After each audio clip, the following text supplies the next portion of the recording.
All right, my dad would have been 76 today, September 22nd, and I'm back with memories 48 through 55. If you see me looking down, it's because I have a list here in order to be brief as possible.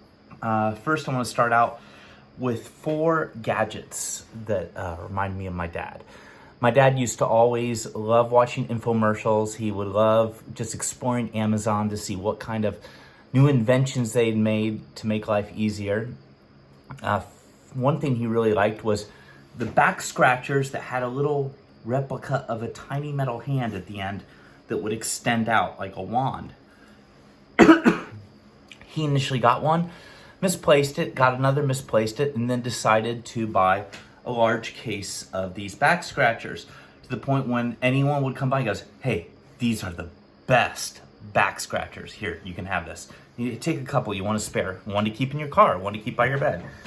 So he had these everywhere, but what would happen then is he would keep losing them, and eventually every nook and cranny in the house would absorb these. So you go to sit on the couch and you get up and you have a little tiny metal hand sticking out your rear end from his back scratcher. He had these back scratchers everywhere. So I've got several of them, and kids and I just love thinking about that. This isn't really a gadget, but he did have Ziploc bags for every occasion, every size, every thickness. Whether it was his medicine or if it was thumb drives or whatever, he always loved having them hermetically sealed in a properly sized plastic bag. And I still have a dozen or so little plastic Ziploc bags with little notes in his handwriting of what it contained in there and why it was important for me to have it. So, plastic bag for every occasion. After my mom died, he didn't know, this was in 94, how she always cut his hair, and he'd never been to a barber since, I think, Vietnam War, or being in Vietnam. So he bought a Flowbee, or those of you who watched the Wayne's World movie, it's called the Suck and Cut. It was an attachment on a shop vac that would suck your hair through this deal and then cut it with these little hedge trimmers in there. It was a real product, the Flowbee. Honest, look at, there's got to be videos on YouTube, and it was kind of sad because he was having to cut his hair on his own for the first time forever, but it was also funny because it was a Flowbee. He remember how glad we were to find a wheelchair for him. He was going to visit my daughter alongside me at University of Chicago, and he, just because being an advanced heart failure, had a real hard time getting around. If he just walked up a flight of stairs, he was just completely shattered. He was in AFib with his heart. So I said, well, let's just get one of those push wheelchairs. I'll take you everywhere. Next thing you know, he's researching what's the best, lightest one, easiest to fold, that won't cut your fingers off. Next thing you know, he's ordered one for his house and ordered one to my house so I can pick him up.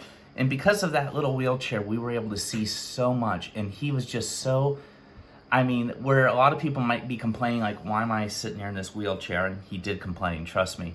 But he was just so overjoyed that he was able to have this glimpse into Kathleen's life because of this wheelchair.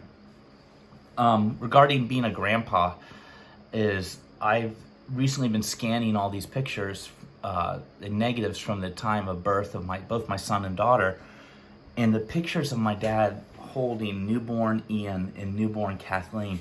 He's just got this grin with, obviously with the little gap tooth. And so he's got this grin where his happiness just jumps off the page, and the kids always remember that. Another thing I remember is he loved my kids, but he was always a kid as well. Dad never grew out of bathroom humor, and now I'm 51 in 2 days, and I have not yet begun to grow out of bathroom humor. So both Susan and Adrian weren't big fans of our coarse humor, so we would often find ourselves having to call each other to share whatever gross story we had, and I miss that. I try to call Ian and share gross stories with him, but he has a little more, he's a little more couth, let's just say. So, Pythagorean theorem. I remember having the hardest time figuring that out, and he spent a whole night helping me figure out the Pythagorean theorem till I got it, and then he helped Kathleen figure out the Pythagorean theorem as well when she was little. So it was like 2 generations of him being our math tutor. That meant a lot to me. And last thing, he had a catchphrase. He would always say, know what I mean? Know what I mean? Like anytime he's trying to explain something, he would just pause it. Know what I mean? Know what I mean? And when he worked at Financial Corporation of America, he had his last day there. That was actually the place he was investigating for fraud behind the scenes. They gave him a shirt that said, know what I mean? Because that's what he was just known for, saying, know what I mean? So that was memory 48 through 55.